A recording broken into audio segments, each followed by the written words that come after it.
Assalamu alaikum, barkanku da ƙara kasancewa da mu, kuma barkanku da ƙara saduwa da mu a YouTube channel ɗinmu. Idan yau ka zo, ku danna alamar ƙararrawa da alamar like domin samun sahihan labarai idan mun ɗora muku a YouTube channel ɗinmu.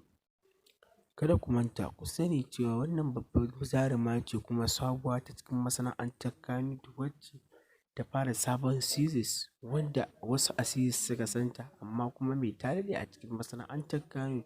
Wasu kallo suke mata sabuwar jaruma ce, bai san kuma cewa daɗaɗɗiya ce a cikin masana'antar Kannywood ba. An kama ta aikata wani babban abin kunya a cikin masana'antar Kannywood, wanda abin kunya nan ta aikata ya fara sa wa Kannywood ta girgiza, kuma da zargi da manya-manyan mutane suke yi akan iskancin da ta dinga aikatawa a cikin masana'antar Kannywood, wanda hakan ya fara sa maganganu sun fara yawa kuma sun fara ƙarfi a cikin masana'antar Kannywood, wanda kuma har sai da ta yi kuka. Don haka ku danna alamar ƙararrawa, ku danna alamar like domin samun sahihan labarai.